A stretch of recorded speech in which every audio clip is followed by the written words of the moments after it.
ప్రపంచాన్ని మరో కొత్త వైరస్ భయం వణికిస్తుంది. ఎంవి హోండియర్స్ అనే క్రూజ్ షిప్ లో మొదలైన హాంటా వైరస్ కలకలం ఇప్పుడు దేశాల సరిహద్దులు దాటుతుంది. ఇప్పటికే కొందరు ప్రాణాలను కోల్పోగా అమెరికా, ఫ్రాన్స్ వంటి దేశాలలో కొత్త కేసులు నమోదవుతున్నాయి. అసలు ఈ వైరస్ ఎంత ప్రమాదకరం? ఎలుకల ద్వారా ఇది ఎలా వ్యాప్తి చెందుతుంది?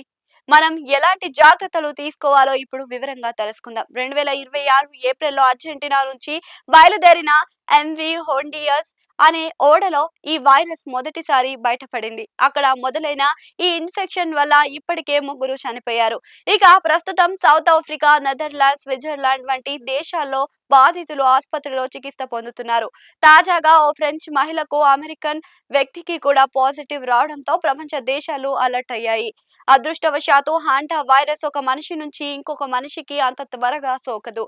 మనం మామూలుగా షేక్ హ్యాండ్ ఇచ్చుకున్నా లేదా ఒకరినొకరు తాకినా ఇది వ్యాప్తి చెందదు. ఇక సెంటర్ ఫర్ డిసీజ్ కంట్రోల్ అంటే సిడిసి ప్రకారం ఇది ప్రధానంగా గాలి ద్వారా వ్యాప్తి చెందుతుంది. అంటే వైరస్ ఉన్న ఎలుకలు విసర్జితాలు గాలిలో కలిసినప్పుడు ఆ గాలిని మనం పీల్చడం వల్ల ఈ ప్రమాదం పొంచి ఉంటుంది.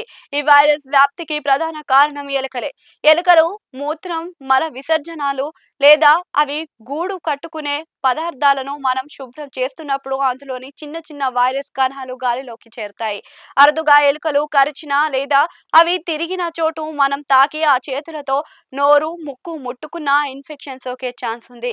ఇక అందుకే ఇంట్లో గ్యారేజీలు శుభ్రం చేసేటప్పుడు జాగ్రత్తగా ఉండాలి. హాంటా వైరస్ ప్రపంచవ్యాప్తంగా ఉంది. కానీ ప్రాంతాన్ని బట్టి దీని ప్రభావం మారుతుంది. అమెరికా దేశాలలో ఇది ఊపిరితిత్తులపై ప్రభావం చూపిస్తుంది. ఇక యూరప్, ఆసియా దేశాలలో అయితే కిడ్నీలకు సంబంధించిన సమస్యలకు కలిగిస్తుంది. ఇక ముఖ్యంగా పొలాలు, పాత కొట్లు, దట్టమైన అడవులకు దగ్గరగా ఉండే ప్రాంతాలలో నివసించే వారు ఈ వైరస్ పట్ల చాలా అప్రమత్తంగా ఉండాలి. వైరస్ సోకిన వారం నుంచి 8 వారాల లోపు లక్షణాలు బయటపడతాయి. మొదట్లో జ్వరం, అలసట, ఒళ్ళు నొప్పులు వంటి సాధారణ ఫ్లూ లక్షణాలు కనిపిస్తాయి. కానీ 4 నుంచి 10 రోజుల తర్వాత పరిస్థితి విషమిస్తుంది.